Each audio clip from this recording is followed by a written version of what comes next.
watch those old sci-fi movies? The ones where spaceships just effortlessly glide back down to Earth? Yeah, classic. Turns out, we're getting closer to that becoming a reality than you might think.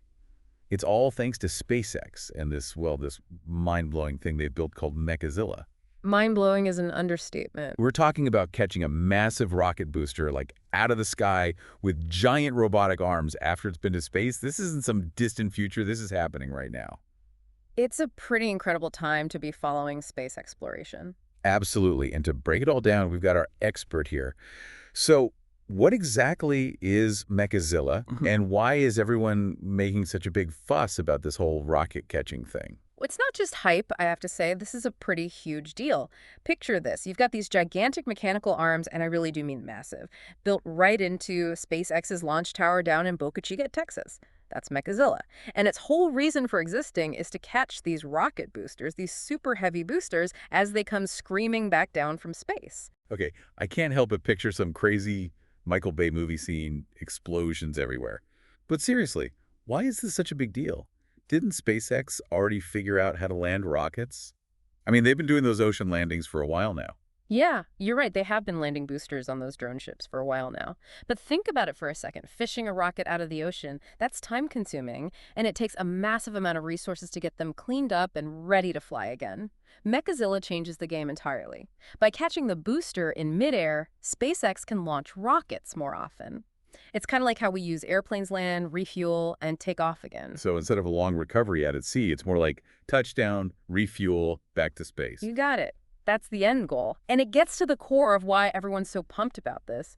Reusable rockets. That completely changes the economics of space travel. Makes sense. Fewer rockets to build, less time between launches. It's all about efficiency. But let's talk big picture for a second.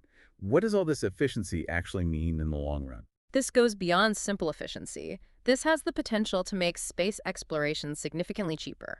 Imagine space travel that isn't just for governments and billionaires, but something much more accessible. It's a huge shift. And this latest SpaceX launch, Starship Flight 5, well, that's why everyone's talking about it. The one where they actually caught the booster with Mechazilla? I was reading that article on yourstory.com, and they had some seriously cool details on how everything went down. What jumped out at you? Okay, so picture this. Starship Flight 5 blasts off, reaches this crazy altitude of 65 kilometers. And that's when the super heavy booster detaches from the Starship upper stage, which is the part actually designed to go into space with, people or cargo. And then the booster does this flip, reignites 3 of its Raptor engines, and starts heading back down to the launch pad, right towards those massive arms of Mechazilla. It's like this perfectly choreographed dance of engineering, and those Raptor engines, they're crucial. Okay, so to be honest, all rocket engines sound kind of powerful to me. What's so special about the Raptors? So these engines are fueled by liquid methane and liquid oxygen, which makes them super efficient, really powerful, especially compared to older rocket engines. It's just another part of what makes SpaceX's approach so different. So we've got these more efficient engines, a reusable booster. It's all starting to come together. But let's get back to that test flight. The booster's coming back down to Earth. Mechazilla's waiting. What happens next? The whole world was watching, and I think it's safe to say everyone was holding their breath a little. But Mechazilla pulled it off. Smooth catch. Flawless, as far as we can tell.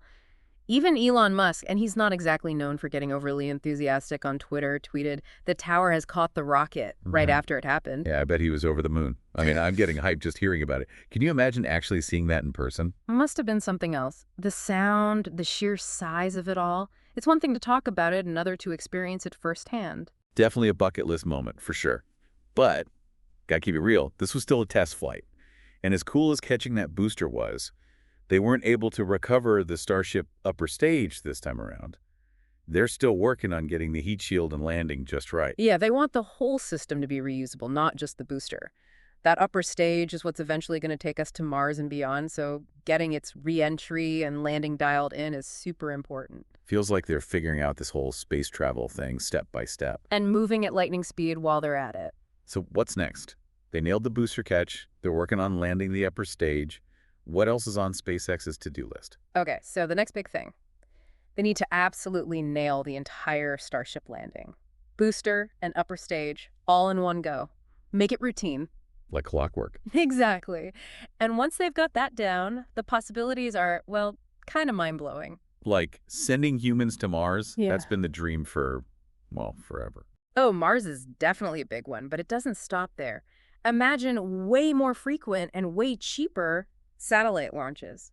We could totally change how we do communication, Earth observation, or even, and this is where it gets really wild, using Starship for things like super fast travel here on Earth. Wait, hold on. Like New York to London in less than an hour kind of thing? Sounds crazy, right? But SpaceX has actually talked about it, and with these reusable rockets like Starship, suddenly it's not so crazy anymore. This is some seriously futuristic stuff. The exciting part is this is a completely different way of looking at space exploration. It's not just about government agencies anymore. It's companies like SpaceX pushing the limits further and faster than we ever thought possible. Making all those sci-fi dreams we talked about earlier feel a lot closer to reality. Exactly. The question isn't if we can do these things, it's when.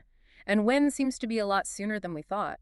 So there you have it. SpaceX's Mechazilla. It's a total game changer. And that latest successful catch, just the beginning.